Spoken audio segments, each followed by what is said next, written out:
Good evening, tributes, and welcome back to Panem Reborn! First of all, before we get started today, I'd like to thank everyone who helped make this series possible, including Christian Blanco, whose series Tales of the Hunger Games this series is based off of, and his channel is linked below in the description.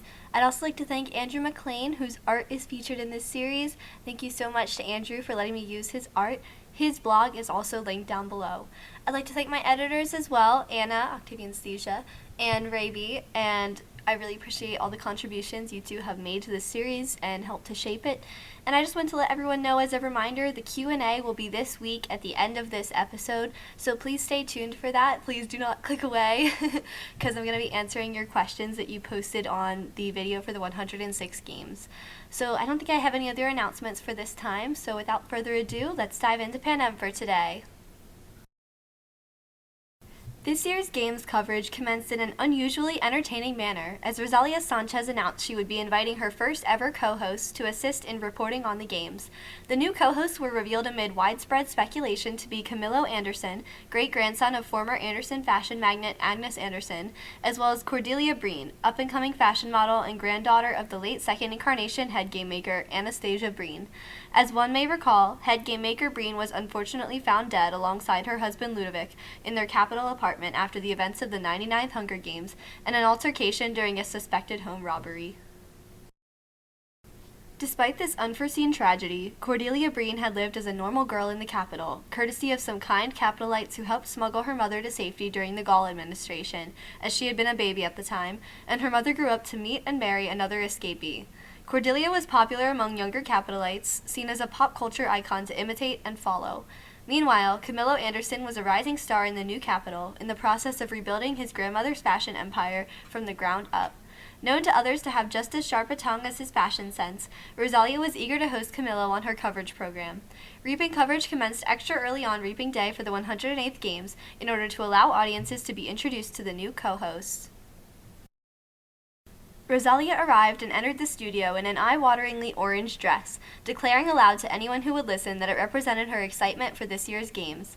As she settled down at the commentary booth and allowed herself to be swarmed with hair and makeup professionals, the rear door swung open and a tall, elegant young woman with wavy auburn hair and sultry green eyes swept into the commentary room.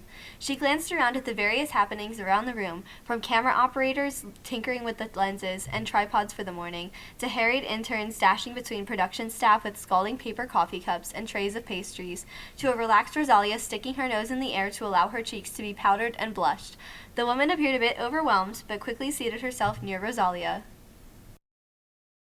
After a few moments of staring around, trying in vain to make eye contact with someone who might instruct her on what to do next, the woman smoothed down her lavender gown and thanked an intern who slid a cup of coffee across the table to her, while hurrying to direct a newer production member to the restroom. A moment later, as she was about to take a sip of the coffee, she nearly spat it out as there was a chorus of screams from just outside the commentary room's walls. This was revealed to be due to the new production staff member entering the ladies' restroom by mistake, when he was in fact a 54-year-old man.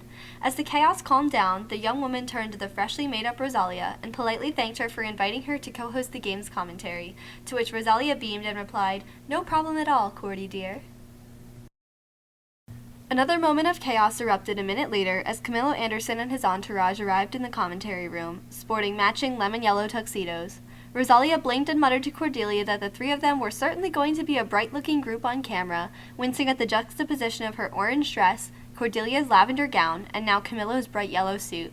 Camilo made his way over to the two ladies and greeted them with a loud display of air kisses on both cheeks, startling Cordelia and making Rosalia laugh. The three co-hosts hardly had time to chat before they were all ushered to sit down and commence the Reaping commentary. Rosalia sneezed at some of the powder from her face, which had apparently caked off when Camilo performed an air kiss, and welcomed viewers back for the new games. For a fair amount of the earlier reapings, including those of Districts 15, 11, 10, 9, and 8, neither Rosalia nor her co-hosts had much to say. It was clear to most viewers that they were still learning each other's style of commentating, although Camilo's version of commentating usually involved cracking jokes of an explicit nature that tended to be puns based off each district's industry. When the pair from 9, siblings Pharaoh and Chia, were reaped, Cordelia's hand flew to her mouth in shock, and Rosalia made a noise of sympathy. However, Camilo boldly declared that the entire games could easily lead to one awkward family dinner afterward if one of these tributes won, which created an unfortunate moment as his co-hosts winced next to him at the questionable cheerful comment. Eventually, the group of hosts got to understand each other a bit better as cameras circled in around District 7 to cover the reaping just beginning at one of its centermost clearings, joking and speculating aloud about this year's tributes from the district. Rosalia sighed dreamily as she reminded viewers of the tragic love story the previous year between Blossom Brown from this district and eventual victor Real Rivulet of District 4, remarking that she hoped such a story would not occur again this year, or she would need to expand her handkerchief collection. Cordelia dabbed at her eyes with a tissue as some of last year's memorable Blossom and Real moments were replayed on the screens behind them, while Camillo heartily clapped her on the back. Indeed, as Mayor Logg's speech concluded and Real Rivulet was escorted out on stage to conduct the reapings, Rosalia commented to her co-host that she appeared shaken by arriving in the district of her former lover. Real's dark hair spilled over her shoulders as she leaned forward and selected a strip from the female reaping bowl, reading it aloud with a composed but slightly trembling voice. She called the name of 14-year-old Ebony Hallow, a dirt-stained but muscular young girl, whom Cordelia commented in an impressed manner seemed mature for her age. Ebony's dark hair, slicked back into two matching puffs, bounced slightly as her deep brown eyes widened at the peacekeepers moving forward to collect her from the crowd. Ebony did not protest, but instead quickly nodded at and threw something behind her to a little girl in a dirty dress who was too young to be in one of the reaping pens, which the camera slowed down in order for the commentators to view it.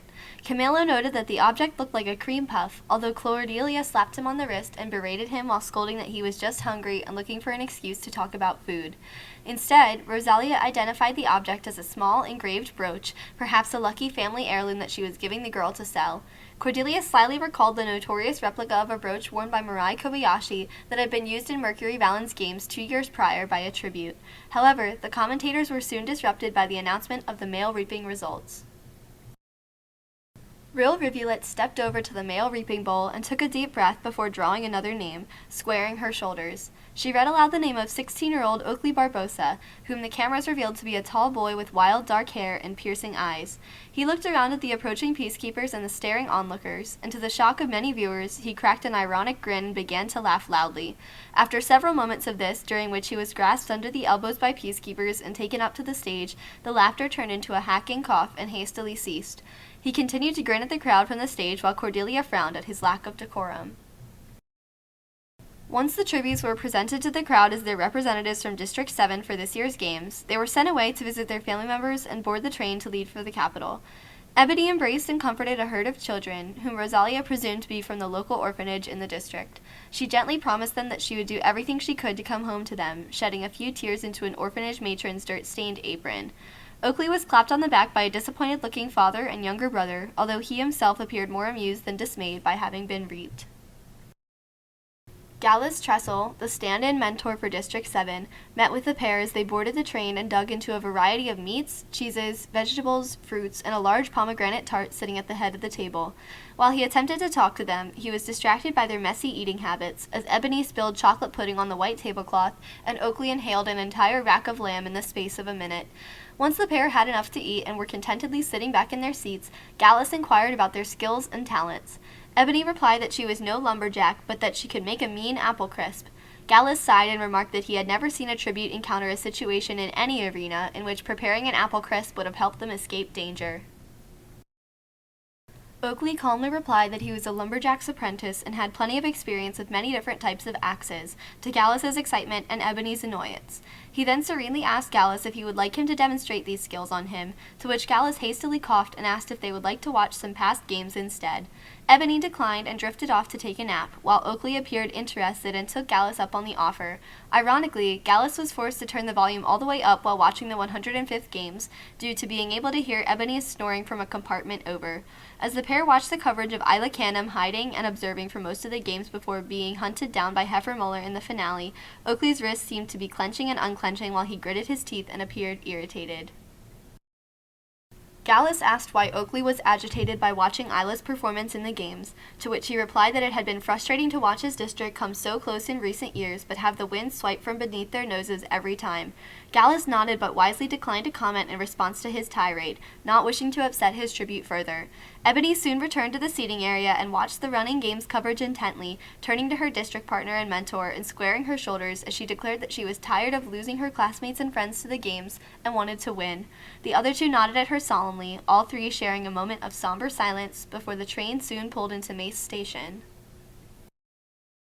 Gallus hurried to turn the television off, and Ebony slipped on her shoes as Oakley stepped off the train without them, startling the peacekeepers who were assigned to guard against that very thing from occurring.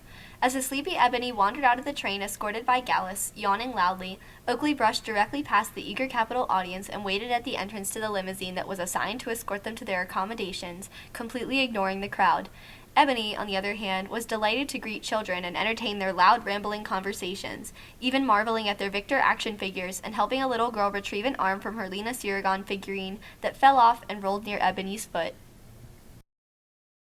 Gallus appeared quite pleased with Ebony's warm attitude and kindness towards the Capitol children, although he was quickly distracted by trying to find Oakley in the crowd. As soon as he found him lounging next to the limousine, he began to scold him before giving up after a few moments and calling Ebony over to join them. Ebony had to disentangle herself from several clinging children as she stumbled over to join them, her dress slightly torn. Gallus ushered them into the limousine to be taken to their apartment, muttering to himself in annoyance at his own disorganization and failure to keep track of both his tributes. By the time the pair from 11 arrived at their apartment and met with their stylist, Jessica Peaseblossom, they were running rather late. In fact, as Jessica showed the tributes her proposed parade outfit designs, and as Gallus switched on the television screen, he noticed that coverage was focusing on reruns of the earlier reapings in the day during a break before the yearly District 2 mini-games. As Oakley and Ebony were fitted for shapeless flannel costumes intended to mimic lumberjack flannel, Gallus directed their attention to the screen, where a rerun of the reapings in District 5 was occurring.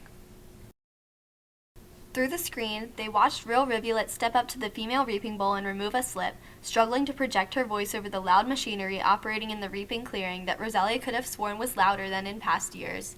Real read aloud the name of 18-year-old Georgia Nielsen Gray. A surprisingly stocky girl, muscular and strong, stared down Real as she walked to the front, glossy dark ponytail swinging behind her and eyes narrowed. Cordelia Breen noted from the commentary box that she believed this girl was related to the late victor of the 53rd Hunger Games, Tatiana Nielsen of District 2, who had settled in District 5 after becoming a peacekeeper. Camillo wrinkled his nose at Georgia's tattered gray dress, deeming it ghastly and causing her to appear more like a ghost than a tribute. Rosalia slapped him on the arm, scolding him for insulting the descendant of a victor, but was quickly cut off by Real announcing the name of the male tribute from the district. She called out the name of 17-year-old Enzo Vitelli, a tall and lanky boy with curly hair and hazel eyes. However, Enzo did not immediately realize that he had been reaped, as the sign language interpreter for the district was still catching up enough to sign his name. Rosalia commented that she believed Enzo was one of the district's many deaf citizens, which was why he signed rapidly to some nearby friends to reassure them as he was escorted up to the stage alongside Georgia. At the Justice Building, Georgia gave a half-hearted hug to her parents and a younger brother and sister, glancing around carefully. Cordelia appeared startled that she did not even seem fazed by the fact that she had just been reaped, but commented that this unreadable expression, even during times of crisis, could end up working to her advantage in training and the arena. Enzo signed rapidly to his large family as if giving instructions, appearing more like a calm military commander than a tribute marching off into the arena. Two of his younger sisters had to be dragged off his legs as they were weighing him down while he was trying to leave to get to the train. Enzo blew his family a kiss and wistfully joined Georgia as they entered the train. As the pair sat down at the dining table to enjoy lunch, they were met by their mentor, Austin Clark, victor of the 103rd Hunger Games. Smiling in a kind but weary manner, Austin quietly invited them to eat whatever they would like and get to know each other. Georgia furrowed her brow in a troubled manner as she cut into a slice of steak, sawing at it so savagely that a piece came flying off the end and hit Austin in the eye. Her hands flew to her mouth in shock and embarrassment while she apologized profusely and hurried to help clean him up by offering her napkin to wipe his face. Georgia flushed bright red as Austin gently placed his hands on hers and told her to keep the napkin, as it had only been a small piece of steak that hit him. Enzo watched all of this with a slightly amused expression, but remained guarded and careful while delicately cutting into a piece of chicken with much better results than Georgia. Austin politely signed to Enzo, inquiring about his family and daily life back in the district. The pair struck up an animated signed conversation as they learned of each other's mutual interest in fostering stray animals. Georgia seemed a bit lost during this conversation and eventually drifted off to watch a tape of Austin's games on the television screen nearby, clearly irked that Austin was now paying more attention to Enzo than herself. However, her mood improved when he joined her an hour later and began to commentate on his own games, making amusing remarks about the poor decisions of certain other tributes and even poking fun at himself. Enzo decided to take a nap on a sofa in the corner, while Georgia drifted off to find another place to sleep. Cameras in the dining car captured her whispering something to Austin and smiling slightly while inclining her head toward another carriage, but he politely shook his head and she sullenly left to go to another carriage alone. The train soon pulled into Mace Station, where Austin woke up his tributes and encouraged them to make themselves presentable for the Capitol crowd gathered outside. The pair were steered by Austin out to the waiting crowd, and he helped introduce them to a group of prominent citizens he recognized from the networking he had been doing for the past several years when he was stationed in the Capitol as a mentor. Several younger individuals in the crowd attempted to get autographs from him and waved their Austin Clark Victor figurines at him, although he turned bright red and became embarrassed when a woman thrust out her exposed chest to him in order for him to sign her breast. Fortunately, peacekeepers intervened and allowed Austin to focus on encouraging his tributes to speak with his Capitol contacts. Enzo and Georgia both made strong impressions on the potential sponsors by describing vocally and through sign language their stealth skills from working in the district's power plants, pleasing Austin as he escorted them to the limousine to be taken to their tribute apartment. At their apartment, Austin politely greeted their stylist, Perdita Gamp, although he appeared to wrinkle his nose slightly after remembering her habit of making unsightly costumes. He seemed more pleased this time around as Perdita revealed a sheet of costume designs based on the concept of nuclear fusion, explaining that Enzo and Georgia could present a united front if they dressed as atoms being fused together. However, what they did not realize was that Perdita wanted them to dress in a group costume, with their individual atom costumes attached together at the hip. The two tributes began to protest at the idea, but Austin exchanged a reluctant glance with Perdita, and together they stuffed the puffy atom costumes over the two tributes' heads. The tribute parade got off to a difficult start for the pair from 5, as many tributes found their costume to be a mixture of hilarious and embarrassing, including their clumsy efforts to separate their two halves of the fused atoms. The pair from 7 appeared relieved that despite the ugliness and shapelessness of their own flannel costumes, at least they were not attached together for the entirety of the parade. Rindle from 4 approached the pair to joke with Oakley about the itchy flannel costumes, although Oakley covered Ebony's eyes with his hand during this conversation, as Rindle's costume was practically a pale blue sheet draped over his body, and it was blatantly clear that he was not wearing any undergarments. During the parade itself, Enzo and Georgia carefully made sure to wave towards some of the familiar faces they recognized as Austin's Capitol acquaintances from the train station, while Oakley and Ebony impressed viewers with their composure and confidence despite their lackluster costumes. Camilo Anderson announced that he was able to declare the first ever Anderson Fashion Best Dressed winner of the third incarnation, due to the resurgence of the magazine and its fashion empire. The winning district pair ended up being Pharaoh and Chia, brother and sister from District 9, who had worn shimmering, layered, golden costumes designed to make real waves of grain. As the tributes filtered away from the parade and back to their apartments, Gallus congratulated his tributes for their confident attitudes at the parade, but berated Jessica for how unappealing the flannel costumes looked on them, complaining that Oakley resembled a large tent and Ebony had been completely drowned in flannel. While Gallus and Jessica argued about the quality of the costumes, Oakley and Ebony looked at each other, shrugged, and headed off to bed for the night. Meanwhile, at the District 5 apartment, Austin winced as he recalled to his tributes how they had appeared more like a pair of bumbling blueberries than fused atoms at the parade, and encouraged them to get an early night of rest while popping a headache relief pill and grumbling that Perdita had not been doing his tributes any favors for years now. One fact that was unbeknownst to most viewers in Panem at this time, but which we know now, is that Austin had developed an unlikely friendship with Alexander Nikolai of District 1, victor of the 104th Hunger Games. Once he was satisfied that his tributes had gone to bed, Austin stepped out of the apartment and nodded to the peacekeepers on duty before taking the elevator down to the District 1 apartment floor. He quietly knocked on the door and Alexander answered. As the two young men stepped into the hallway, viewers of this late-night coverage could see that Alexander appeared distraught and agitated, eyes bloodshot and running his fingers through his dark waves of hair. Austin immediately spoke to him in low tones, and the cameras could not capture quite what he was saying, but it seemed to calm Alexander down. They shook hands a minute later, although just as Alexander was about to re-enter the District 1 apartment, he slumped against the wall and several tears rolled down his cheeks, although it was impossible to tell if they were in anguish or pain from bumping into the wall. He turned to Austin, who had looked back upon hearing him hit the wall, and shook his head with a despondent expression as if pleading for help. Austin looked into his haunted eyes and reached out a hand which Alexander took. In unison, they both took a deep breath, inhaling and exhaling deeply, before dropping their hands and stepping away, Alexander going back into his apartment and Austin to the elevator. They had both heard stories about the games from jaded adults in their youth, but nothing could have prepared them for the reality of being in them and then watching their mentees die in them every single year, year after year. The next morning, the tributes were all awoken bright and early to be taken to the training center for their allotted 3 days of training. While Austin gently woke up both his mentees, Gallus sounded an air horn from the living room to awaken Oakley and Ebony, causing Oakley to sprint out into the common area while looking around wildly, and Ebony to trip on her own pajamas as she stumbled out of her room. Oakley yelled at Gallus, demanding to know why he had an air horn and where he even got it, resulting in a shouting match so loud that even the tributes from 4 and their mentor, Real Rivulet, could hear it 3 floors below. Eventually, once the chaos died down and the tributes were fed, Gallus calmly replied that he was just preparing them for what it could be like in the arena if they woke up to the sound of someone's cannon. Oakley and Ebony grudgingly agreed amid their irritation and were shooed down to the training center alongside the others. Gloria Steele greeted this year's tributes at the training center, looking even more weary than usual and flying through the rules faster than she had in any past year, as she half-heartedly fired off a short blast from her water cannon for effect and waved around her action figure smoke bomb. The tributes were then sent off to train at the individual stations, scattering around the massive training gymnasium. Enzo and Georgia stuck together and tried their hands at the sword station. Georgia easily handled a sword and casually impaled a nearby dummy through the heart, but Enzo seemed to be struggling as his muscles tensed under another sword's weight. Once Georgia helped Enzo lift the sword, it took him great effort to swing it into a dummy, although he did manage to slice into its shoulder. Georgia signed to Enzo asking if he wanted assistance learning to fight with a sword, but was cut off by noticing a small figure tugging on Enzo's sleeve. This turned out to be Ebony, who smiled at the pair from 5 and gracefully took one of the largest swords from the sword rack in her hand before chopping the arm off the dummy that Enzo had just hit.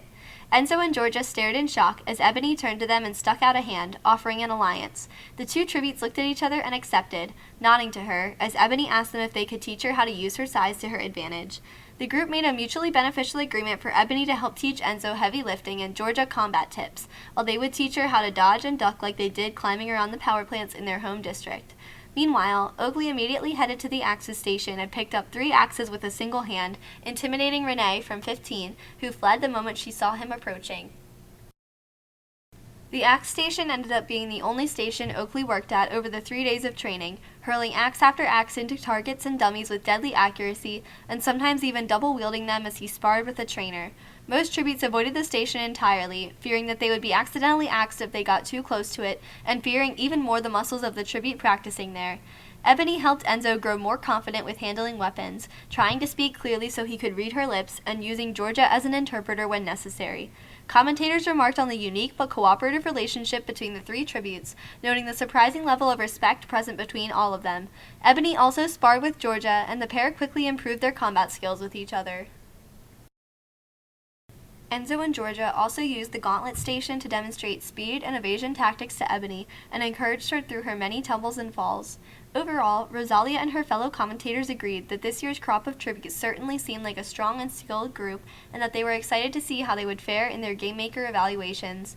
As usual, these evaluations were commenced at the end of the training period on the 3rd day. Being from District 5, Enzo and Georgia were scheduled in the early-middle portion of the evaluations. Enzo went first and announced to the game makers through an interpreter that was allowed into the room that he would practice his stealth skills for them. Enzo proceeded to sign to the game makers to ask them to close their eyes for 10 seconds while he prepared his presentation, then asked them to open again once he was done. Amazingly, when the game makers looked out at the demonstration area, Enzo was nowhere to be found. After several bewildered seconds of scanning the area and turning up the lights, they still could not find him.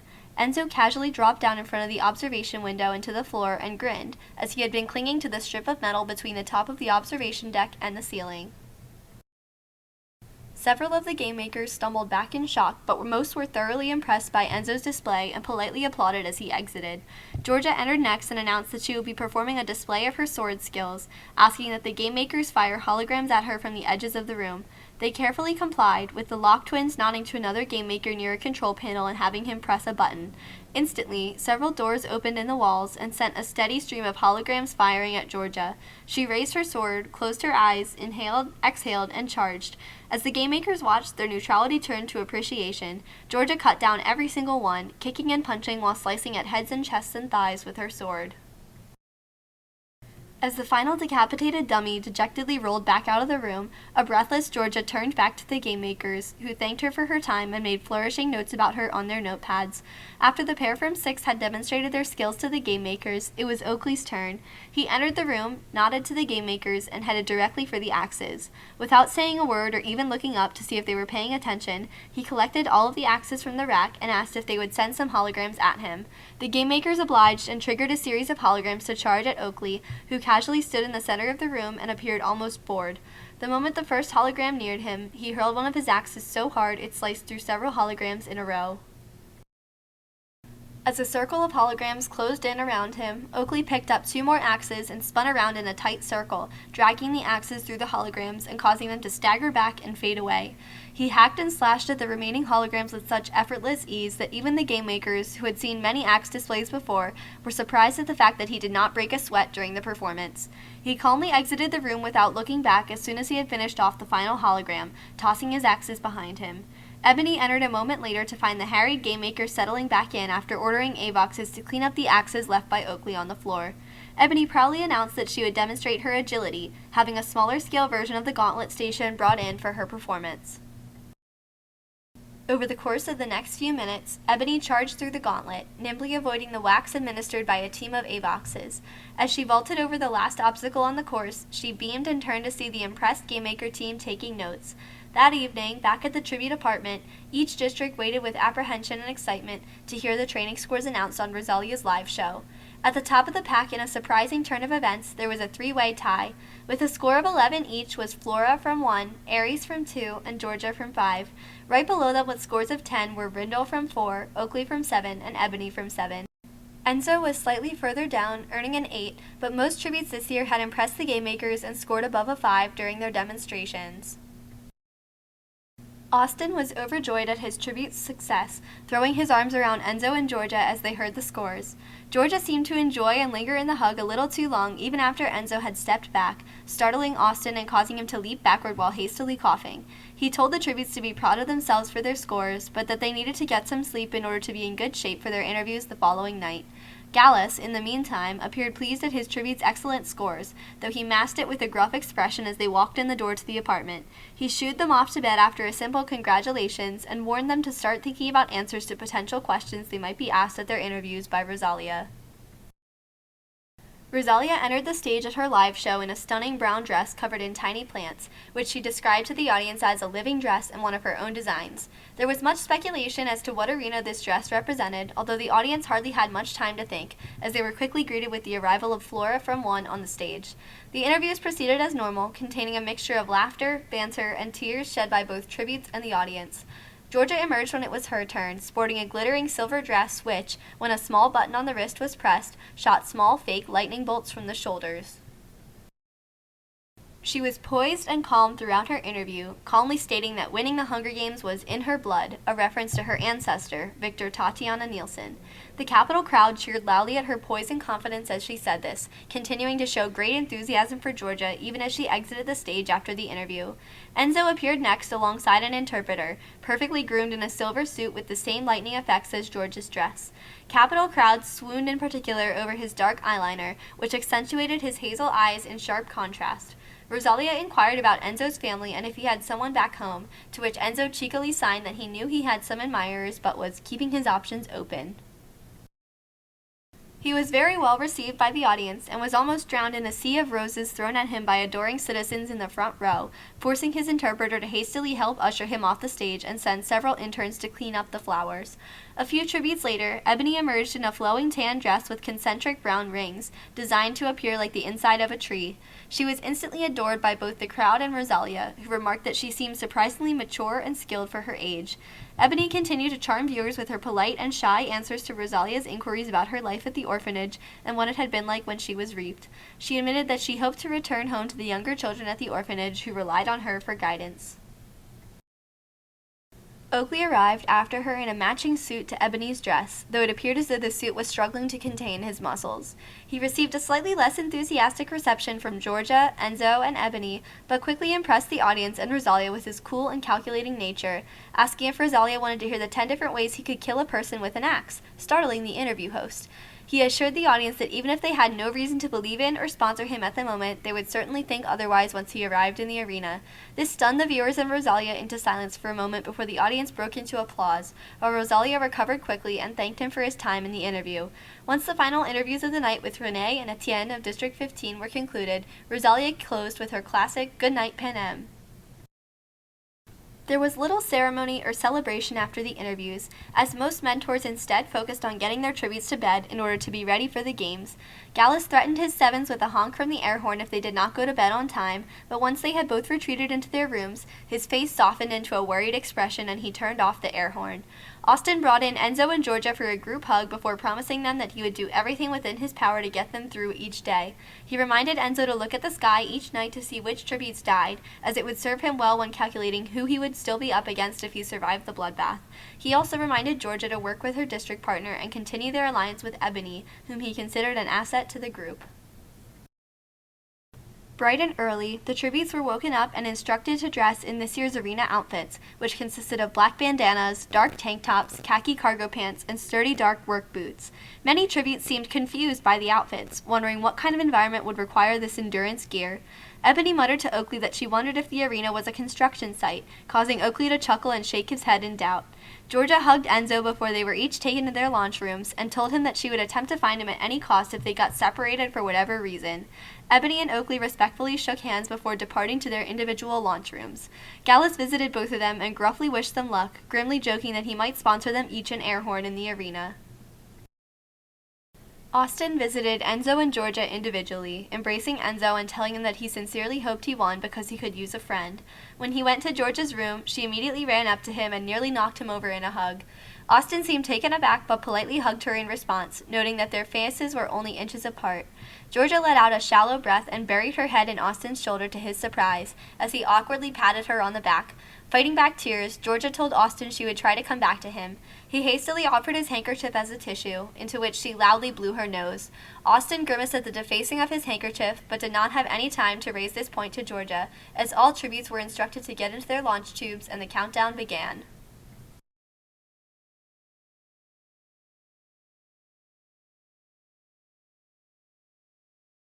The tributes' podiums rose up into the center of a great grassy plateau, surrounded by cascading terraced rice paddies filled with small sprouts and murky water. Many tributes looked around wildly, searching for any place near the cornucopia where they might take shelter, but there was none for miles around, and they would have to wade through all the terraces to get down to solid ground with a hiding place. The cornucopia itself contained few survival supplies, with only a few packs of food, water bottles, and medical kits, but notably the only weapons contained within it were farming hoes. Ebony made eye contact with Enzo and Georgia, nodding slightly inward at some of the smaller items further from the cornucopia. Oakley glared around at the tributes around him, though a certain twinkle in his eye appeared as he stared at the pile of hose in the center. Rosalia joked to Cordelia and Camillo that she was excited to see how the tributes would hoe around this year, provoking snickers from her co-hosts. The countdown concluded, and every tribute sprang off their podiums to either flee or rush forward and attempt to take supplies. The careers immediately banded together and broke up a burgeoning fight between some of the middle and outlier tributes, who had been brawling over a first aid kit on the northeastern side of the cornucopia. Aries from 2 bashed together the heads of the girl from 6 and the girl from 8 before taking the kit for himself, while his district partner Livia pummeled Floro from 11 into the grass and crushed his windpipe under her fist. Flora from 1 and her district partner sprinted forward into the central part of the cornucopia to claim more loot, dark boots squelching in the mud. The careers continued to form a blockade around the central cornucopia, while Etienne from 15 strangled the girl from 3 over a water bottle and 2 loaves of bread. Oakley ran forward but was accosted by Flo from 4, with whom he engaged in a brutal fistfight. The fight was quickly cut off by Rindle from 4, who shockingly cracked a hoe across his district partner's throat from behind, killing her instantly. He registered Oakley's startled expression and smiled, telling him that she was a nuisance anyway. Cordelia Breen's hand flew to her mouth in the commentary booth as she told Rosalia and Camillo that it seemed as though poor Real Rivulet had been having a difficult time handling her tributes this year. Enzo, Georgia, and Ebony skittered over to a backpack containing a loaf of bread and a water bottle, smacking right into another alliance as they did so. The makeshift alliance, consisting of the boy from 6, Sarita from 10, and the boy from 8, fell backward along with the pair from 5 and Ebony as they all painfully cracked heads against each other. Georgia recovered first out of all the tributes in this encounter, popping up to punch the boy from 6 in the face before strangling him with the backpack strings. Sarita was the next one to get up and kick Georgia in the chest, toppling her and preparing to strike her. Enzo stuck his leg out and tripped her, knocking the wind out of her and allowing Georgia to crush her throat with her hands. Yet the boy from 8 was faster than both of them and pushed Georgia down into the grass from behind, giving her a face full of mud while stepping on Enzo's face with his boot amid grunts and cries of pain from all sides. As he prepared to knock them both out, there was a loud, "Oh no you don't," from behind, and he fell to the ground with a hoe buried in his back. Ebony stood over him, grinning cheekily. The 5s and Ebony fled the cornucopia with the backpack, not even looking back as they fled. Oakley managed to obtain a hoe thrown to him by Rindle and quickly bashed Alex from 3 to death with it, as he tried to escape with some food and a medical kit. The 2 boys then fled the cornucopia area, not wishing to trifle with the careers, and splashed away through the terraces in the opposite direction from where Ebony and the 5s had just gone. The careers continued to patrol the area but found no more tributes nearby, signaling the near conclusion of the bloodbath. Suddenly, the boy from 1 lifted his boot off the ground and noisily shook the mud off the boot, though his aim was poor and it sprayed right onto Livia. She shrieked in disgust as the mud splattered all over her and began shouting at the boy, who winced at the verbal beatdown. Flora tried to step in and defend her district partner, protesting that he had not intended to spray Livia with the mud, but she was having none of this and without another word, buried her hoe in his skull. Chaos instantly erupted as Flora screamed and wrenched the hoe out of Livia's hands, while Aries stared in shock at the boy bleeding out on the ground and being picked up by a hovercraft. The careers continued to camp out by the cornucopia for the rest of the day, but it was abundantly clear that Flora was extremely upset with Livia, and Aries was forced to bridge the tensions between the 2 girls. For the rest of the evening, Oakley and Rindle camped out in a tree at the base of the terraces, into which Oakley had climbed up and helped his ally to climb as well. They enjoyed the end of a loaf of bread and a swig of water each while chatting about their home lives, before viewing the portraits of the fallen in the night sky and taking turns being on watch. Enzo, Georgia, and Ebony took shelter in a rundown, abandoned cottage situated between 2 sections of terraced patties. The group watched the sun set from its windows, fading into evening and then a starry night.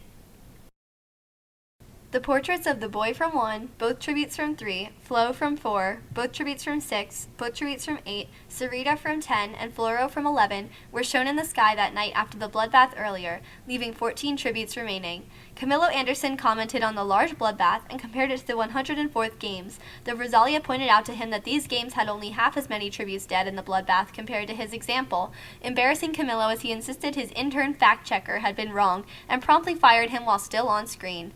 Overnight, there was very little action, as most tributes had spread out across the large terraced land, but keen-eared viewers could hear a faint rustling at the arena edges that would foretell the Mutts soon to invade the arena. As the sun rose for the second day, all tributes became aware of a slight disturbance in the otherwise peaceful scenery of the arena. Not only was the faint rustling from the previous evening becoming louder, but they noticed from their various hiding places that a growing shadow was appearing in the distance, disrupting the peaceful surface of the muddied patties and spraying murky water everywhere. Through the dim sunrise, many tributes were shocked to discover that the emerging shadow was not a singular entity, but a massive bouquet of pheasants. Yet it became quite clear that the pheasants were not merely wandering around, but stampeding in a rather destructive manner through the wet rice paddies while kicking up mud and sprouts. The tributes were further startled by a sudden scream and a cannon, revealed to be that of Renee from 15, who had stumbled and been pecked to death by the flighty pheasants while attempting to flee them. The pheasants continued to wreak havoc on the centermost terraces, splashing water and mud everywhere while uprooting the budding plants on the terraces and rampaging around to wreck the previously tranquil arena. Most tributes scattered, especially those who had been camping in the central area, while those who were out of the pheasants' line of fire covered their ears to block out their loud calling. For the entire morning, the giant bouquet of pheasants flooded the entire arena in a chorus of demonic squawking and rustling feathers. As afternoon arrived at the besieged arena, few tributes dared leave their campsites, with some even choosing to drink the muddied water from the terraces rather than risk a trip to the cornucopia and encounter the legions of murderous pheasants. This became especially relevant for the tributes who witnessed Rosette from 11 try to sneak up on the cornucopia and steal a water bottle, only to step in a squelching mud puddle and be noticed by the pheasants. What followed was an unpleasant spectacle Rosalia described as a kerfuffle of feathers and bloody carnage, as she was overwhelmed by the angry pheasants and her cannon soon sounded sounded. Enzo, Georgia, and Ebony watched fearfully from inside the crumbling cottage, afraid to even speak too loudly for fear of alerting the pheasants to their presence. While most tributes cowered, including the careers, Oakley and Rindle enjoyed themselves from their safe location up in a distant tree near the arena perimeter. Rindle casually commented that there were only 12 tributes left after hearing Rosette's cannon, while Oakley remarked that he hoped the pheasants would run over more people so they did not have to do any of the hard work themselves. The two boys continued to banter back and forth until they were startled by a quiet squeaking below them. Bernard from 10 had stepped in a particularly wet puddle of mud and was trying to extricate his foot from it. He had not noticed the two boys in the tree above him, nor did he notice the whites of their eyes staring at him through the dark leaves. Bernard continued to struggle to remove his squeaky boot from the mud, but slipped and fell to the ground. For a moment, viewers all around Panem believed he had overbalanced and fallen over while trying to free himself, but Cordelia Breen shrieked in surprise from the commentator's booth as all of Panem simultaneously realized that there was a hoe embedded in his head, and Oakley had dropped down from the tree while grinning at Bernard. Rosalia smirked and remarked, "Clearly you are what you get concussed with," causing snickers from Camillo and an arched eyebrow from Cordelia. Oakley was joined by Rindle a moment later, and the boys made quick work of the unconscious Bernard, hacking him to death with the blades of the hose without any second thoughts. The pair high-fived as Bernard's mangled body was scooped up by a hovercraft and taken out of the arena. Day faded into evening and then night as the pheasant stampede dispersed and scattered around the arena, making somewhat easier pickings for many hungry tributes. Georgia and Enzo managed to strangle 2 pheasants outside their ramshackle cottage, though the process of actually preparing the pheasants to eat was not televised due to its graphic nature being considered inappropriate for capital children, and the sheer amount of pheasant innards that splattered all over the tributes in the process. However, by the end of the gruesome process, they had impressed some of Austin's supporters in the Capitol enough for them to be sponsored some matches and small pieces of wood over which they could cook and eat the pheasants alongside a nibble of bread and sip of water each from their supplies. As most tributes began to settle down for the night and awaited the portraits to flicker across the inky sky, the cameras moved over to one of the lower terraces surrounding the central clearing, where 2 shadowy figures appeared to be engaged in a heated argument. The camera's night vision settings identified these figures as 15-year-old Pharaoh and 13-year-old Chia, both from 9, a brother and sister pair who had been reaped together. Chia had begun to cry as Pharaoh berated her for scaring away a group of pheasants that he had been hunting earlier with his hoe, and as he tried to calm her down, she grew more upset with his clumsy efforts. Pharaoh became irritated in response, shouting at Chia that she needed to stop being so emotional and grow up, sparking a chorus of oohs in Mace Square. Chia picked up her own hoe and waved it around at Pharaoh for emphasis as she spoke, shouting in a trembling voice that he had been cold towards her since the start of the games, and that sometimes she wondered if he cared more about her or winning the games and returning home. Pharaoh stood in open-mouthed shock at his sister's accusation as she glared and crossed her arms. A moment later, her voice softened and she uncrossed her arms, but leveled her hoe at Pharaoh and told him that if he cared about her, he would take his weapon and leave. Pharaoh began to protest and tried to lower Chia's hoe with its outstretched hand, but her eyes flashed and she slashed it into his arm, remarking that they still had multiple other siblings at home that she loved more than him. Cradling his injured limb, Pharaoh turned away from Chia and retreated with his hoe, dragging it in the mud behind him amid the dripping blood from his gashed arm. Chia, panting heavily, slowly lowered her hoe and watched his slumped form fade away into the darkness. Pharaoh continued away without looking back, staring at the ground as he heard a low chuckle and a scream. He continued to trudge through the mud, shoulders rising and falling with what could be interpreted as sobs, as a neck snapped and a cannon sounded. Behind him, standing over Chia's frail body, was Ares from 2. He fist-bumped his district partner Livia and their ally Flora, before the trio marched away and allowed the hovercraft to collect Chia's body. Pharaoh winced and held back further tears as he heard the careers discussing and saying that Chia had been arguing with someone, meaning another tribute could not be too far away, and dragged himself to a lower terrace while covering his body in mud and trying to blend into the ground. These events all occurred just minutes before the portraits of the fallen were due to be shown in the night sky. The portraits soon flashed across as scheduled while the Anthem of Panem played. The faces of Chia from 9, Bernard from 10, Rosette from 11, and Renee from 15 were projected into the sky and vanished as the anthem came to a close. Most tributes had settled in for the night, with Oakley and Rindle settling on separate branches in their tree, and Georgia, Enzo, and Ebony hunkering down in their crumbling cabin. However, Pharaoh was still pressed into the mud on one of the terraces, sprouts poking into his back as he tried to pack mud onto the gash in his arm caused by his sister. He held his breath, hearing the career pack splitting up to cover more ground and the pounding footsteps of Flora through the mud on the terrace above. Flora combed the area for any sign of life, but the terraces were mostly deserted except for the whites of Pharaoh's eyes sticking out of the ground. She splashed through several muddy puddles on the terraces, grimacing, until suddenly she slipped on something and shrieked. Flora fell on her bottom and skidded down several terraces in the mud, screaming the entire way and scrambling to get back up. When at last she managed to stop her momentum and stand back up, she was coated in murky brown sludge, though even this could not cover up her bright red face and furious expression as globs of mud dripped off her face and limbs. Camilla declared from the commentary booth that he had not expected a wipeout of this nature to occur this games, but that it was a pleasant surprise to see a tribute make a DIY mudslide. It was revealed at this time that the object that had caused Flora to slip and fall down the terraces was Pharaoh himself, whom she had stepped on and slipped on because his body was covered in mud. Though it was clear that Flora's pride and dignity were much more wounded than her body, she was determined to find the cause of her little incident. The careers had been sponsored night vision goggles early on in the games, and Flora pulled these out at this time to help her search for the cause of the mudslide.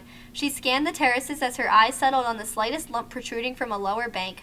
Flora's eyes were not visible to viewers under the goggles, but her malicious grin was evident even from a great distance. She charged forward and mercilessly swung her hoe downward at Pharaoh's limp body, while he let out a strangled cry and rolled aside. He then tried to stagger to his feet and swung his hoe back at her, but Flora's weapon caught him in the side of the head and he collapsed back down to the ground. She calmly brought the hoe down on his neck, sounding his cannon in seconds. Flora smiled as if having just won a beauty pageant and hurried back to report the kill to her allies, all of the anger at Livia's actions in the bloodbath seemingly evaporating in light of her excitement. The rest of the night passed by relatively peacefully, as most tributes continued to slumber and await the morning sunrise. Over at the camp belonging to the Fives and Ebony, the trio awoke to find 3 pheasants staring them in the face with beady amber eyes. Ebony squeaked in alarm and hid behind Enzo, while Georgia laughed at the birds and swatted at them with her hands. However, the pheasants refused to leave them alone and continued to stare curiously at them, surprisingly without aggression. After several minutes of unsuccessfully shooing the pheasants and becoming quite irritated with their gawking looks, Georgia signed to Enzo and told Ebony that she was going to leave the campsite to go to the cornucopia and attempt to find a weapon, which she could use to rid them of the irritating pheasants and allow them to go back to sleep. Ebony put a hand on her arm, worried that she would be putting herself in danger by leaving, but Georgia assured her that it would be quick and it was unlikely anyone else was lurking around the cornucopia at such an early hour. Enzo then placed a comforting arm across Ebony's shoulders and signed to her that he was confident she would be all right, which Georgia translated for her benefit. Giving a quick hug to both her allies, the girl from 5 tucked the bottoms of her cargo pants into her boots and left. She peered around the outside of the thatched cottage to check for other tributes before scampering through several sludgy terraces and up into the grassy clearing around the cornucopia. The area appeared completely deserted, allowing her to clamber up inside the cornucopia structure itself and snatch a hoe from its depths. Georgia turned around and began to climb back down the terraces and make her way back to the crumbling cottage, carefully avoiding the largest mud puddles. As she approached the cottage, Georgia tensed, apparently feeling something slightly off from how she had last left it. Despite this, she continued to near the cottage with her hoe raised. Georgia carefully pulled open the door and screamed. Aries and Livia were each standing inside, holding hoes to the necks of Enzo and Ebony and snickering while Flora slowly tapped her own hoe against her wrist in a threatening manner, grinning at Georgia. The 2 girls circled each other, eyeing each other up. It was apparent that Flora had not expected Georgia to be armed and had thought she was going out to scout the area. Nevertheless, the 2 girls charged each other and fell to the floor in a rolling tangle of flailing limbs, hoes, and grunting. Aries and Livia were so distracted by the startling spectacle that they did not even notice their grips ever so slightly loosen on the tributes they were holding, allowing Ebony to yank herself free and swiftly kick Aries in the groin. He howled and doubled over as Ebony used the moment of confusion to help free Enzo from Livia's grasp, the pair diving through the open-air window and out onto the muddy ground. Enzo uttered a strangled yelp and frantically pointed backward at Georgia, who was still wrestling with Flora on the floor of the cottage, but Ebony firmly shook her head and pulled him along with her as they flew through puddles and trampled terraces of sprouts. Enzo tried to look back, yet Ebony hissed at him to keep going, and he put up no protest. Shortly behind them, Aries and Livia's heavy treads pounded through the mud amid a string of loud curses. Across the arena, Oakley and Rindle were just waking up for the day. With a loud yawn, Rindle announced to Oakley that he was going to go search out some pheasants to slaughter for brunch, to which Oakley agreed and decided to set out to hunt other tributes in the meantime as soon as his ally was away from camp. He breathed in deeply, inhaling the morning petrichor and taking in the soft sunlight rising over the horizon. Oakley heard a faint disturbance in the distance that quickly cut off his moment of calm. Intrigued but wary, he headed in the direction of the sounds, hoe at the ready and ears pricked for any sign of danger. Georgia was not a career by any means, but she certainly proved her Nielsen heritage. After just a few minutes of struggling with Flora, she succeeded in aiming a well-timed punch at Flora's face just as the other girl came up for air from the fight. The punch socked Flora right in the nose, eliciting a sickening crack and cleanly fracturing it. Flora screamed in pain as blood began to pour from her nose, and she frantically tried to cover it. Georgia immediately seized this opportunity to grab her hoe and flee the area, heading the opposite direction from her allies as she noticed that Aries and Livia were in hot pursuit of them. Tumbling down terraces and splashing through mud, Georgia did not stop running until the cottage was far in the distance. Enzo and Ebony continued fleeing down the opposite bank of terraces as a large, heavy object went whizzing past their heads and sliced off the end of one of Ebony's puffs. She screamed, observing it to be one of the courier's hoes. The pair looked back to find Livia grinning and twirling another hoe, preparing to hurl it at their backs again and not miss the target this time. Aries followed, right on his district partner's heels. Suddenly, he stopped and called out to Livia to keep going, announcing to her that he was suddenly feeling an immediate urge to relieve himself. Livia scowled at him, insisting that it was a very bad time to take a break, considering they were chasing down two other tributes in a life-or-death situation. Aries ignored her and sprinted over to the cover of a nearby terrace, while Livia averted her eyes and kept chasing the outliers. However, she soon began to lose steam from not having her district partner with her as backup and the arena's humid morning temperatures, forcing her to circle back around and thoroughly berate Aries for causing them to lose the pair of tributes. As Enzo and Ebony continued to sprint away, Livia appeared to realize that she still had a chance to chase them, turning on her heel and charging across the terraces. She noted that it was faster to run across a single terrace rather than jump between levels, allowing her to quickly make up for lost time and grasp the back of Ebony's shirt, dragging her back amid her screams. Enzo turned and helplessly watched from several feet away as Livia let out a deranged laugh and seized her hoe from the mud. As Ebony kicked and screamed, she threw out her arm at Enzo, shouting for him to leave and telling him that she could handle herself. Enzo's eyes darted around as if looking for a way to save his ally, but he quickly realized there was none and continued running as tears spilled down his dirt-streaked cheeks. Behind him, Livia and Ebony struggled for several seconds, with Livia having apparently underestimated Ebony's strength. Still, after only a minute of a fierce struggle, Livia succeeded in snapping Ebony's neck and sounding her cannon. A strong and stubborn little girl from 7 was no match in this situation for a trained, deadly, and most importantly, angry career, as Rosalia Sanchez soon admitted from the commentary booth. As Ebony lay dying, it was reported that her lips were fixed in place, but that shortly before this she had been mumbling the names of children at the orphanage where she lived. The Capitol footage hastily cut away from Ebony's body to avoid sparking any sensitivities from viewers who might be upset that she would never be able to return home to the orphanage. Enzo had turned around upon hearing her cannon and buried his face in his hands, nearly collapsing to the ground before recalling that Livia was still after him and he needed to move. Fortunately for Enzo, as he skittered away once again, Livia turned around to berate Aries once more. She immediately averted her eyes as she realized Aries was still relieving himself, and demanded to know how long it took to do such a simple thing. Aries responded that he thought he had eaten something bad the night before, suggesting that it was poorly cooked pheasant causing his gastrointestinal difficulties. As Livia was the one who had cooked the group's pheasant meal the previous night, she did not take kindly to this insult to her culinary talents and sat down in a huff on a nearby terrace edge, dangling her legs over the side. Livia quickly discovered this was a poor idea, as she was disrupted from her peaceful silence by Aries' groans of pain while experiencing some more intense bowel issues. She soon got back up and took a stroll along the terraces, waiting for Flora to return so they could all regroup and plan for the rest of the day. While Livia strolled along and hummed an old folk song about another one biting the dust, she failed to notice a shadow behind her. Just seconds later, as she rounded a terrace corner, she shrieked in fright as she was thwacked across the chest by a heavy hoe. Livia sailed backward, tumbling down several terraces into a crumpled and bloodied form. Standing above her was Flora, twirling her hoe and smiling darkly. Livia struggled to her feet, coated in a thick layer of mud, and demanded to know why Flora had just hit her. Flora continued to grin and stepped down to one terrace above Livia, reminding her in a gleeful whisper about how she had slaughtered Flora's district partner on the first day of the games over a simple matter of a muddy boot. Livia protested that he had been insolent, to which Flora responded that she herself was being insolent by talking back to the person holding a hoe at her chest.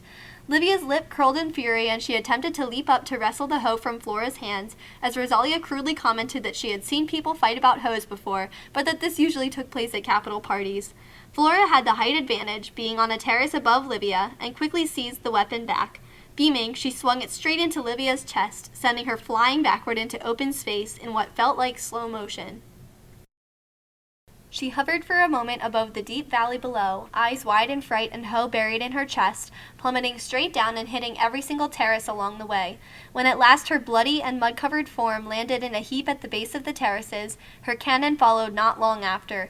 Above her, Flora dusted her hands off and emitted a strained laugh, relishing the moment of watching Livia's body being carried off by a Capitol hovercraft, though she failed to see the hulking figure lurking above her in the shadows of the abandoned cottage. As she continued to laugh, the figure crept towards her from behind the cottage and raised a gleaming hoe blade in the sunlight. Flora's maniacal laughter was swiftly cut off by a blade to the base of her head from behind, causing her to tumble forward into the murky mud and utter a muffled cry. This time, Oakley stood over her with a blissful grin, drawing his hoe back out of her neck and preparing to strike again. Despite her vulnerable state, Flora managed to roll out of the way right as Oakley buried his hoe in the mud where her head had been, her career instincts kicking in as she struggled to swipe the dirt from her face to be able to see again. Beginning to grow irritated as he had to dislodge the weapon from the sludgy ground this time, Oakley once again tried to strike Flora and missed due to her inching out of the way. Eyes slightly unfocused with irritation as Flora continuously dodged his efforts, Oakley let out a roar of frustration and finally pinned her with his arm, using the other to viciously hack at her with the hoe. This time, Flora could not dodge, and Oakley made quick work of her, breathing heavily and eyes becoming more crazed as he continued to slash and hack at her, desecrating her body into a bloodied hunk of meat. Flora's cannon sounded and Oakley stood up, his dazed expression slowly transforming into something dark and unsettlingly twisted, something that had been lurking below but had only begun to bubble up now. Cordelia remarked that he did not look quite human after standing again, and that she was quite concerned for the other tributes. Elsewhere in the arena, Georgia quietly settled down for the evening, successfully killing a pheasant with her hoe and crouching in the safety of a far eastern terrace. With only 6 tributes remaining as of the third night, the arena appeared more deserted than ever. She watched the stars twinkling in the sky as the portraits of the fallen flashed above. She saw the faces of Flora from 1, Livia from 2, Ebony from 7, and Pharaoh from 9. Georgia's face showed an expression of mixed relief and disappointment at Ebony's death, realizing that although her former ally was dead, Enzo was still alive. She rested for the night under the stars with her hoe still clasped in her hands, as if preparing to fight any threat that might come near. All the way across the arena, sheltering on a lower terrace near the arena perimeter, Enzo began to shake. Not only was he dirty and uncomfortable, but watching Ebony's portrait in the sky had clearly unsettled him to a breaking point. Oakley returned under cover of darkness to his tree camp with Rindle, cleaning off his bloodied hoe in a nearby puddle. Rindle casually asked where he had gotten off to, reminding him that he had been gone the whole day, to which Oakley calmly replied that he had just been hunting. This seemed to disturb Rindle slightly, but the boys settled themselves on the tree branches and bade each other good night. Meanwhile, across the arena, Ares had finally recovered from his illness and searched around the central terraces for most of the evening, calling out for his allies Flora and Livia. The moment he saw their portraits flash across the sky, he collapsed to the ground with his hands on his head in frustration, realizing that perhaps if he had not been experiencing such bowel distress earlier, he would have been able to help his allies and not be in such an uncomfortable situation. The fourth day dawned amid heavy rain and intense humidity, storm clouds rolling through the silvery skies. Few tributes had any intention of leaving their shelters, though a few stray sponsor gifts from wealthy Capitol citizens who could still afford it floated down for some lucky tributes. Rindle received a small tarp that he shared with Oakley, while Ares received an entire luxurious tent to shield him from the harsh rain. The remaining tributes, Enzo, Georgia, and Etienne from 15, were forced to wait out the rain outdoors. Despite the poor conditions, the moment the rain eased up, Georgia immediately packed up and left her soggy shelter. The cameras followed her as she searched all around the arena, carefully avoiding Ares' tent and the tree where she heard the faint slumbering of the boys from 4 and 7. At last, after searching almost all morning and exhausting the last of her food supplies, Georgia found Enzo curled in the fetal position under a terrace, shaking. Her brow furrowed and she hurried over to him, setting down her supplies to come to his aid. She gently signed to him, encouraging him to uncurl so she could help. After several tense minutes of Georgia's rapidly signed pleas, Enzo finally allowed her to brush his matted hair out of his eyes and tend to his injuries from fleeing the careers the previous day. She finally managed to get him to move from his spot and settle on the terrace next to her, allowing him to use her backpack as a pillow and keeping watch as he slumbered for the next few hours into the afternoon. Georgia herself began to doze off, exhausted by the excitement of her fight with Flora and her journey since then.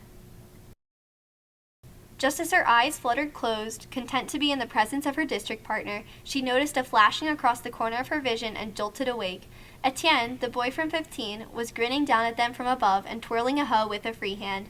He swung down at the slumbering Enzo, eyes blissfully closed as he prepared to savor the kill, but Georgia stuck her leg up and delivered a swift kick to Etienne's rump, sending his hoe slicing into the mud near Enzo's head. Enzo slowly stirred from his sleep just in time to witness Etienne and Georgia engage in a brutal fight, swinging their hoes and aiming ferocious punches and kicks at each other. Etienne quickly gained the upper hand over the exhausted Georgia, stabbing her own hoe into her side and legs as she writhed around. Just as it appeared he would slit Georgia's throat, he collapsed sideways. Now Enzo stood over Etienne, holding the hoe he had dropped in the mud after being tackled by Georgia. Eyes blazing, he swiftly buried it in the other boy's neck and backed away. Etienne shuddered and wheezed, a steady spray of blood blooming from his mangled neck and mixing with the pouring rain on the mud below. After a few seconds of struggling, he gave out and his cannon sounded.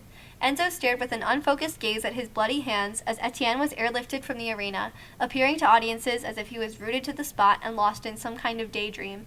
Behind him, Georgia pushed herself to her feet, bleeding heavily. Supporting herself with her good leg and placing an arm on Enzo's shoulder, she softly called out to him while wincing in pain. Enzo turned to her and inclined his head, with Rosalia describing his expression as eerie. Camillo speculated that he might be about to kill his district partner, while Cordelia disagreed and reminded him of the lengths Georgia had gone to in order to work with and defend Enzo during the games.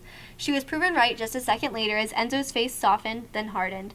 Georgia gently signed to him with her free hand to put the hoe down, but he shook his head firmly and signed back in closed-captioned footage that he was done.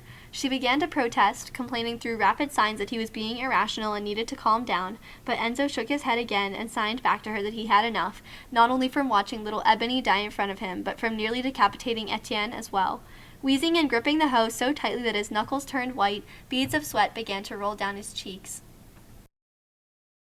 Georgia tried to lunge forward as Enzo staggered back, overwhelmed and trembling. She then tried to sign to him to be careful, as he was stepping dangerously close to the terrace edge, but he failed to notice and continued to stare down at his hands while wheezing heavily and backing away. Seconds later, his foot skidded in the mud and he let out an ear-piercing scream, flying backward down several terraces due to the wet surfaces and hitting his head hard on a lower edge. Georgia cried out in a mixture of agony and pain as her own injuries prevented her from being able to run after him. All she could do as Enzo's cannon sounded and his body was lifted away was raise a shaking hand to her lips and press her fingers to her mouth before raising the hand out to Enzo's limp body as if reaching to him. Despite Georgia's exhaustion and the tears rolling down her cheeks, mingling with the pouring rain, she was pleasantly surprised to find a small silver parachute waiting behind her as she turned away from Enzo's body. Almost as if she could not believe her eyes, she blinked rapidly for a moment and then hastened to open it. The parachute contained a small pot of what was identified by Rosalia Sanchez on live games coverage as a highly potent healing salve, which the commentators all speculated had been a carefully coordinated move by her mentor, Austin Clark. Georgia whispered her thanks to Austin and eagerly applied the salve to all of her wounds, astounding Cordelia with her remarkable lack of hesitation and only emitting restrained cries of pain while touching her injuries. It appeared that her leg injuries were worse than the shallower cut in her side from Etienne swinging the hoe at her, meaning she was able to move the upper half of her body with difficulty, but exhaled sharply while applying even tiny dabs of healing ointment to her calves and thighs. A consulting physician for Rosalia's show, Dr. Bacchus Crisp, stated during a new tribute injuries tally segment of Rosalia's program that she did not appear to have sustained any fatal wounds. Throughout the day, Rindle avoided Oakley, apparently becoming unsettled by the fact that he was polishing his hoe blade several times an hour and muttering to himself. He was just counting off the number of remaining tributes on his fingers when he heard the respective cannons of Etienne and Enzo, smiling coldly to himself and curling his lip as he put down 2 more fingers. Oakley seemed to be lost in thought for most of the day and occasionally waved his hoe around, as if defending himself from an attacker or reliving his fight with Flora from earlier, alternating between chuckling to himself and oddly twirling around in the pattering rain. As evening settled over the rice paddies for the remaining tributes, the portraits of the fallen were displayed in the night sky. Enzo from 5 and Etienne from 15 flashed across the night, slightly obscured by the rain. Aries had spent all of the 4th day glamping in his new tent and arose on the 5th day with a contented yawn while stretching his arms out, ready to take on whatever challenges he might need to face from the rest of the final 4 tributes. Georgia woke from a restless slumber on the side of a terrace, clearly still experiencing some slight pain, but overall in much better shape than she had been before applying the salve. Oakley awoke to find a silver parachute floating down for him, containing nothing but a single gleaming axe with a perfectly sharpened handle. His eyes lit up as the commentators all noted that this seemed to be an especially expensive sponsor gift, and that they wondered which sponsor would have sent such a gift to an outlier, even if there were only 4 tributes remaining. Behind him, Brindle yawned loudly and speculated on what might be next for the day, completely oblivious to the parachute arriving a few feet away. The final 4 tributes were just about to start getting ready for the day when the unified voices of head game makers Lock and Lock boomed out over the arena, announcing that there would immediately be a feast at the center of the arena. They admitted that it was rather unconventional to have a feast with only 4 tributes remaining, but that after not having a feast for a few years, the capital was ready to offer the tributes opportunities again to obtain items they needed in the arena without being sponsored. As they said this, Georgia gripped her bottle of half-finished healing salve. Oakley ran a hand down the sleek handle of his axe. Rindle glanced at their empty food supplies, and Aries gently patted his tent flap. In the center of the arena, right in front of the cornucopia, a plain metal table rose up from the ground containing 4 bags of varying size, each one marked with a 2, 4, 5, and 7 respectively.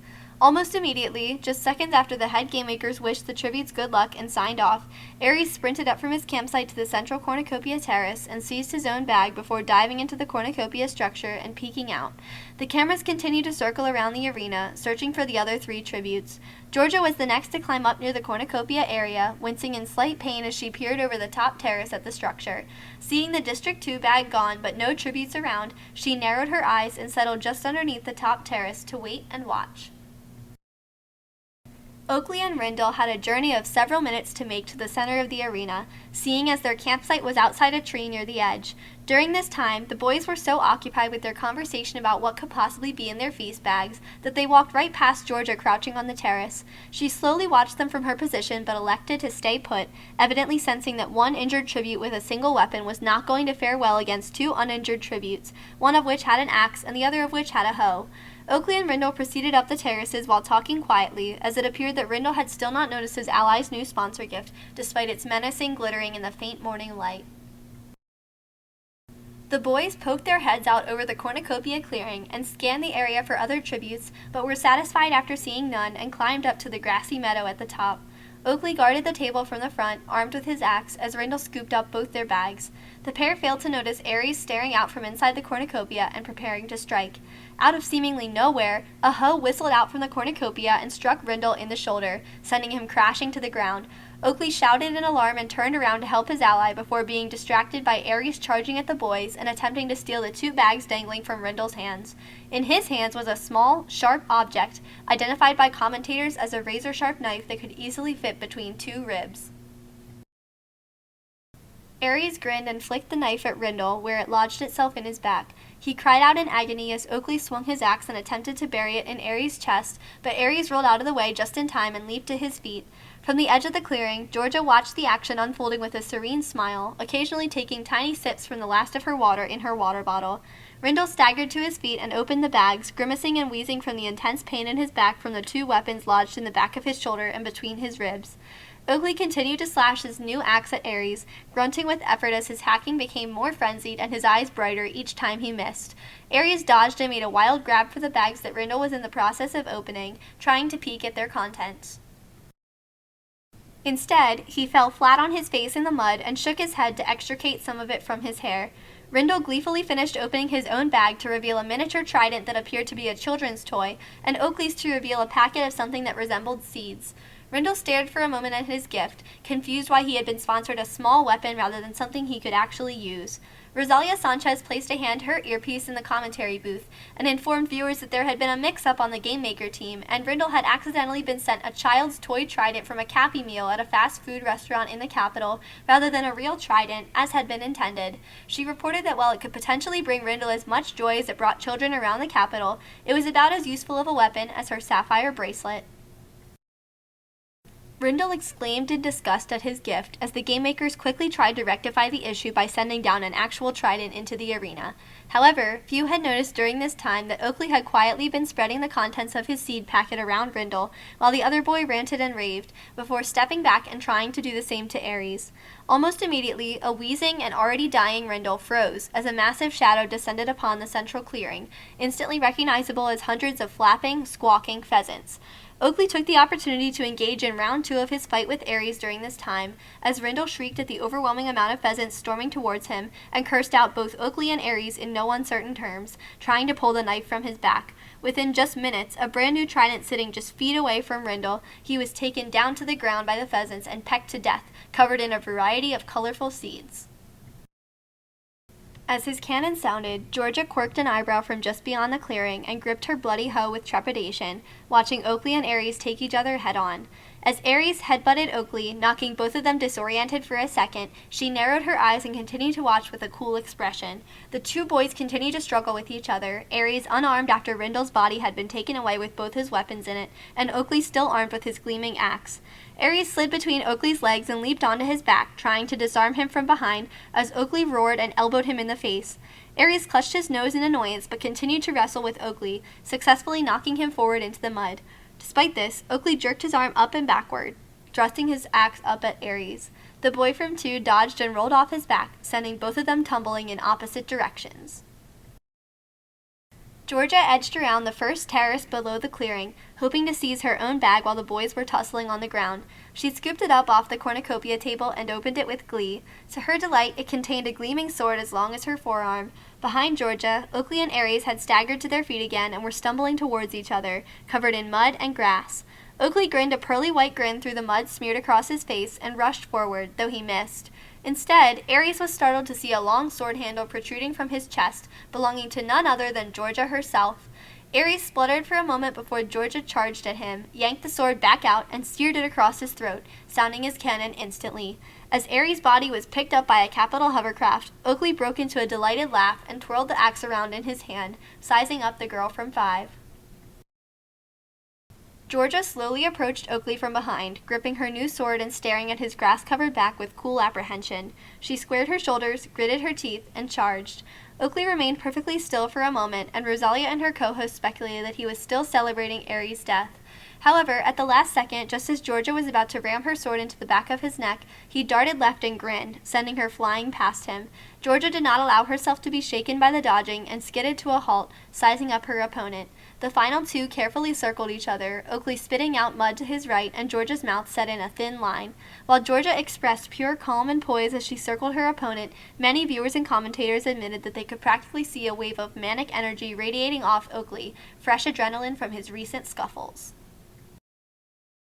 At once, the pair charged each other, weapons raised in preparation for their clash.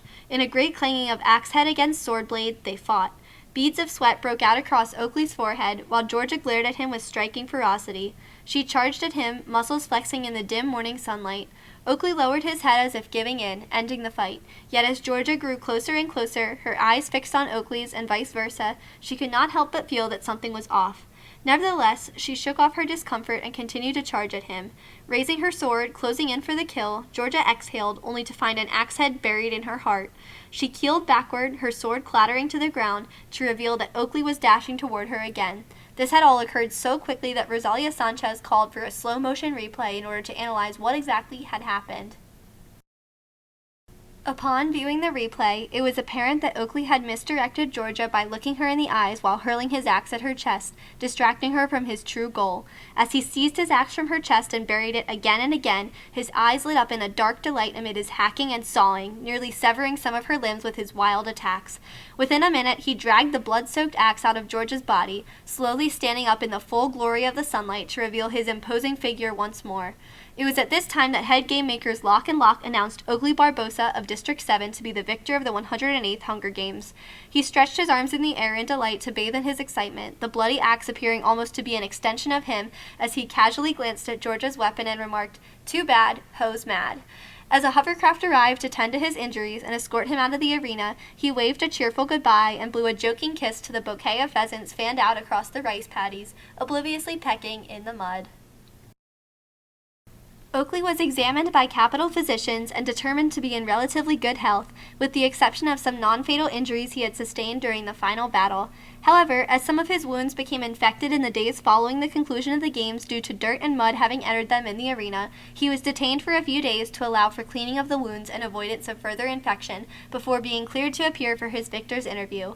Oakley arrived to meet Rosalia in a flattering dark green suit designed to mimic a forest canopy. His large muscles bulged so much that many viewers quietly whispered and giggled to each other that the stitching on his sleeves appeared about to burst. Rosalia entered the stage in a glamorous, flowing maroon dress designed to mimic a pheasant's coat. The pair sat down for the interview, and Rosalia allowed the television screen behind them to play highlights from Oakley's games, as she awarded him the nickname of Psych-Oakley after his wild behavior in the arena, which garnered raucous cheers from the audience. One particularly cheeky Capitol editor had placed an axe counter in the bottom left corner of the video footage, which ticked off a new number every time Oakley hoed or axed another tribute. The footage soon concluded after a few minutes of laughter and amusement by the gathered crowd, allowing Rosalia to grill Oakley about his strategy and how he appeared to become more unhinged as the games went along. Oakley grinned broadly and replied that upon killing Bernard and Flora, he had begun to realize the strength he had and did not believe he was crazy, but rather murder-inclined. As he said this, he smirked and made a slashing motion with his hand across his throat. With each new kill, he explained, he had grown more aware of his power and confidence that he could actually win the games. Yet he admitted that while his confidence had grown throughout the games, he had always attempted to fly under the radar from the start by staying out of trouble and practicing his own skills. Even as he spoke, his eyes glittered, quietly relishing the moment of rapturous attention from the audience. Oakley received a standing ovation as his fans in the Capitol screamed his name and cheered, though many boos were heard. Rosalia remarked that she would be debuting a new Oakley Barbosa figurine in her Victor figurine collection, complete with a tiny realistic axe covered in fake blood and the inscription of, "Too bad, ho's mad." Oakley was dismissed off the stage amid mixed cheers and boos from his supporters and detractors. Rosalia then welcomed head game makers Lock and Lock onto the stage, dressed in identical but highly unusual tropical tourist outfits. She inquired about several different aspects of this year's games, such as how they had come up with the idea to have a raging pheasant stampede, and their decision to have a feast with only 4 tributes remaining. The head game makers attributed these choices to wanting to go a different direction from previous years, especially with the reintroduction of live mutts. As usual, Rosalia attempted to coax out details about the head game makers' plans for the following year, but was sharply rebuffed as the head game makers declared with devious grins that they expected it to be a heated year for the games. After some further banter, the head game makers stood and left the stage amid respectful applause. Oakley Barbosa returned home to District 7, where he continued to serve as a mentor to future District 7 tributes. His younger brother would go on to be reaped into the 109th Hunger Games the following year. In addition, one of the incidents for which he is most well known is meticulously documented in File 23A, Unity Efforts Overview.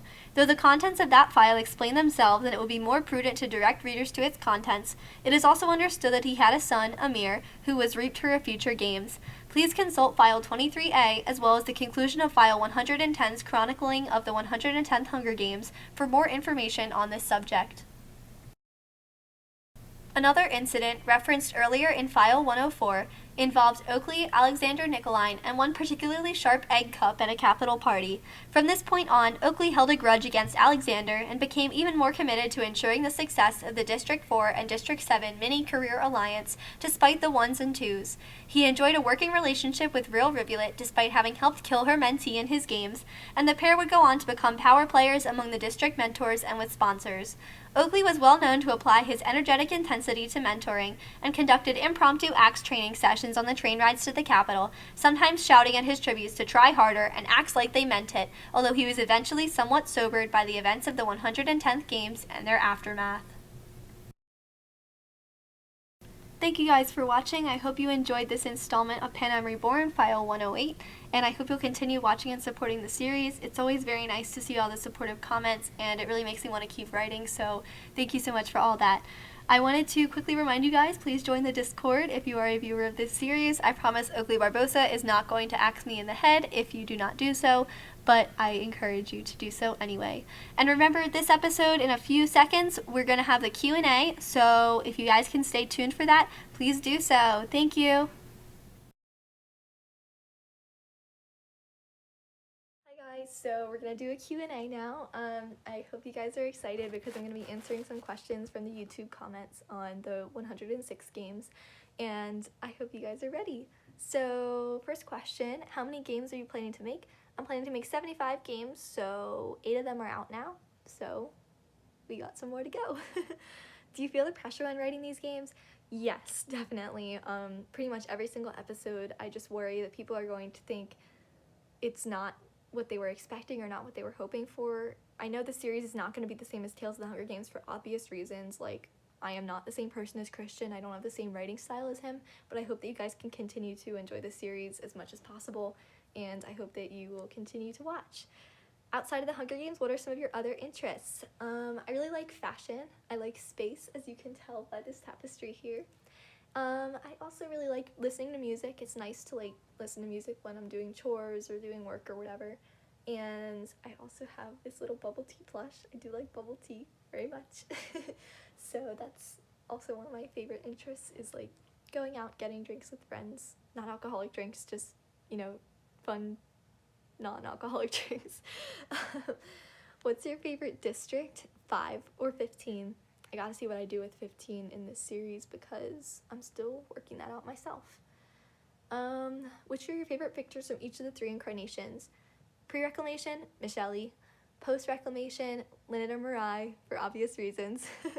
And PR, that picture has not come out yet, so my lips are zipped. Are you and Christian still friends? Do you still keep in contact with each other, and does he watch PR? Yes, Christian and I are still friendly, and he is, I'm not sure if he's watching PR or not. I know he's been really busy lately, but I know he said he had an interest in it, so he might check it out sometime soon. We are planning on collaborating on a future episode together, so keep an eye out for that. And we do keep in contact. We have Facebook Messenger that we use to keep in contact. How far in advance have you written the games? Have you made any changes as you've gone along / recorded them? Have you taken any inspiration from YouTube, Discord, Reddit comments and stuff? And why do you play with our hearts every week? Well, the last one, I'm so sorry. I did not mean to play with anyone's heart or hurt you in any way, so I apologize for that. How far in advance have you written the games? So as of now, I've written up to 112, so I am probably by the end of this video, I've written up to 113 because I'm recording this Q&A ahead of time, but I'm really just trying to get out a basic framework of every single games from now on so I can go back and edit later. Have you made any changes as you've gone along / recorded them? Yes, all the time. That's why you'll sometimes see discrepancies in the video or like in the audio and the text on the screen, because I'm changing stuff constantly. I'm like, does that work? Does that not work? Does this flow? Does that not flow? And I'm kind of just like editing myself as I go along. Have you taken any inspiration from YouTube, Discord, Reddit comments and stuff? I don't think like directly. Like I might have seen something before and like subconsciously thought that would work well in a series or whatever, but I promise I haven't been like actively like being like, oh, I want that person's idea, I'm just gonna go use it. All of my ideas are ones that I've come up with myself, or I guess been inspired by to make something different. So yeah, I wouldn't say I've really taken any inspiration from comments like that, but I'm definitely looking to make my own stuff in the future and kind of branch out from some of the existing things that people have thought of as far as quell ideas go and all that kind of stuff. What is your method for writing the games? Do you start by picking an arena, a victor, or something else? Also, do you use a Word or Excel document to keep track of all the tributes? So for writing the games, I kind of start with a theme. I actually pick like a theme instead of an arena or a victor or anything. I'm like, what do I want to happen in these games? What impact is it going to have on the world of Panem Reborn? And overall, how is this going to fit into my other lore and my other universe? So like every games has a reason behind it. There's a reason that something is happening in this games, and there's a reason that this person won because they're gonna have an impact later. So it's kind of like all building up to the end of the series, and that's something that I always think about is like, if I were to change this, how would that impact everything else? And I have a bunch of documents that I use to keep track of tributes and arenas and everything like that, but those documents are so cluttered by now. I just have so much random crap that I put in them. What's next? The names for the tributes, how do I come up with the names? It really depends. So, like, for example, Catalina Siragon, Catalina is like a version of the Mac operating system that is currently installed on my computer, so that's how I came up with that one. It's just kind of there. And I just kind of like see stuff around where I'm like, oh, that would be a good name for this district, or like, oh, that's a good idea. I haven't thought of that as being a good name before, but now it looks pretty cool to me. Also, if you were to be playing the games, which district would you be from? Would you have any strategy to win? If I were to be reaped for the games, I'd probably be District 5 alongside Christian, and I think my strategy would be to kind of like lay low and like not present myself as a threat, but on the other hand, also not present myself as an easy target either, because being too threatening or being too non-threatening can both be dangerous. So if you kind of just plant yourself in the middle, I think that could work out well for me. And just trying to make some alliances that I can work with for the time being. I will betray them if I need to, because it's a game where you will die if you do not like make some difficult choices. So I will definitely kind of lay low until I need to, and then I'll strike. What do you think about trans tributes in future games? How do you think the capital would treat trans people from the districts? Will you ever do a games with the trans tribute?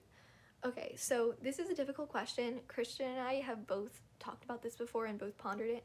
The capital is going to do anything that they can to dehumanize tributes and dehumanize district residents, no matter what. And I think that includes removing their gender identity, or like not permitting them to use their gender identity of choice. And I think that applies as well, unless you're a career. So I definitely think the capital would ignore pretty much any tribute who is transgender, and they would ignore their preferred gender unless they were from districts 1 or 2. In that case, they'd probably be presented correctly because those are the 2 favorites, I guess.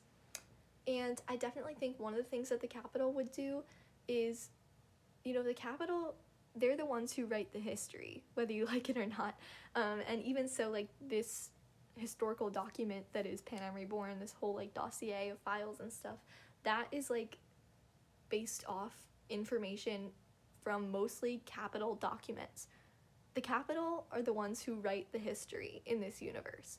So even if there were transgender tributes from the outer districts, they might not care enough to record them by their correct gender identity, and they might not care enough to actually like refer to them appropriately or to use their correct name or anything in historical documents. So I think that's an issue that could potentially arise in the recording of trans tributes or in the discussion of trans tributes. They might just be erased entirely from history. And that's definitely an issue, obviously, both like with real life and in the series. So I'm thinking about potentially doing a games with a trans tribute, but it would have to be really well thought out, and I would really have to take a lot of time to do that. So it might be a games after a quell, because I have that break week in between where I can kind of sort out how would I do this, how would I realistically portray it in the universe without making it, too unrealistic. It's really hard because the capital is so oppressive that they're just going to do anything they can to dehumanize the districts. So I can always try to do that. It's hard, but I can try. What's the next one? Let's see. If I was reaped for the games, what kind of arena would I want to take part in? I would probably want to be in an indoor arena. There's not as much to worry about with like natural hazards. Obviously they could still have a natural hazard, but it probably wouldn't be as bad because you still have places to hide. But I definitely think an indoor arena that has some of the basic necessities provided as options could be good. Like, for example, I think I would do well in the King of Prussia Mall arena because everything's provided. You just need to be smart. You don't need to worry about finding food or finding medical aid or finding shelter or anything like that. You just need to worry about surviving. And I think that's the kind of arena that I would do the best in. It's like an indoor arena where you have everything provided and you just need to use your wits. Who were you rooting for in the 100th games, and what is it you're studying in college? So in the 100th games, I was probably rooting for, I forget actually. I think I was rooting for Olive. I can't remember. I think I was rooting for Olive and a little bit of Delilah because I thought Delilah was very smart. And what is it I'm studying in college? I'm studying international studies with a French minor, and I'm also hoping to pick up some Spanish as well. My burning question, what happened to surviving victors of the second incarnation who are still alive and who aren't? So this is an issue that I have encountered often. I'm just worried that Christian might come back to make more retroactive lore about Tales of the Hunger Games. So that's why I'm kind of avoiding this question for now, because I want to leave him room if he wants to talk about any victors that might have survived after Tales of the Hunger Games. I'm just kind of like making room for him there because I don't want to step on his toes or be like, I just killed off all your characters. So I'm definitely leaving some room for him there. Will I add any more new districts for future games? We don't know yet. Well, I mean, that's not exactly true. I do know, but if I told you, I'd have to kill you. How did you get to write one of Christian Blanco's Tales of the Hunger Games? So I first saw Tales of the Hunger Games in like June 2020 when it was still starting off, and I got in contact with Christian through Reddit, and we struck up an acquaintance. We both liked some of the same TV shows, and I was going to apply for a writing internship last year, so I asked him if it would be okay to help write an episode in order to apply for that writing internship. Unfortunately, I didn't get the internship, but that was the 82nd Games was the one that I helped write, and then from there on, I just kind of helped with District 5 from there on out, so I did the pre-games in the 91st Games and about half of the 94th Games. It really depends. I forget how we divvied it up, but yeah. What do you mean by Burn being the real Casper? Did they switch places? Please listen to the very end of the File 106 video. I explain it at the end of that video. Where can you find those videos such as File 22, and why did you choose to begin with new characters instead of using the victors from Blanco? Love your writing and... oh, thank you.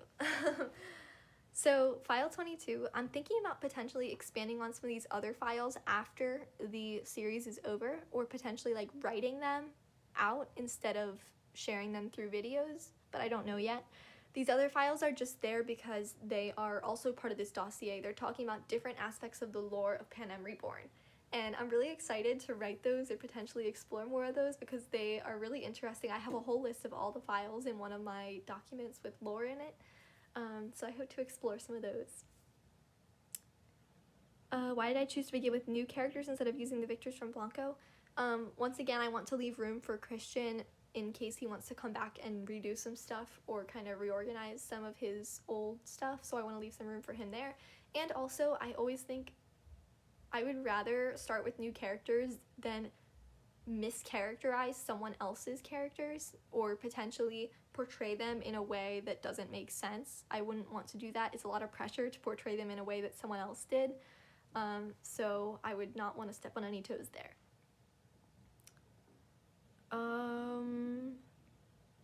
How come you are not using many last names from before the reclamation? I am trying to kind of show how over time people disperse to different districts and stuff, and like over time a lot of people just move around. That's kind of natural with history and stuff, so you might not hear as many old names because they might have died out, descendants might have married, stuff like that. How many have you written so far? I've written up to 112 as of the time of this video, and I'm probably gonna write the rest pretty soon. I have a pretty tight schedule, like writing one games every 3 days or so, but yeah. Are there any games you have planned that you are looking forward to? Yes.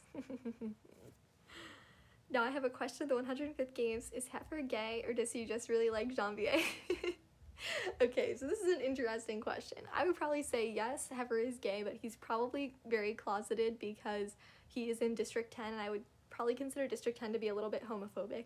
So I feel like he's kind of closeted, but, you know, in the capital he can be a little bit more himself. He can carry around his cardboard Janvier cutout to his heart's desire.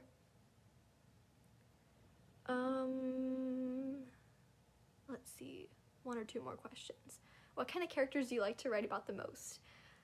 I really like to write the victors, honestly. It sounds kind of generic, but I really do like writing the victors because it's like you're basically writing their stories. You're writing what happened in their lives that led them to become a victor of the Hunger Games.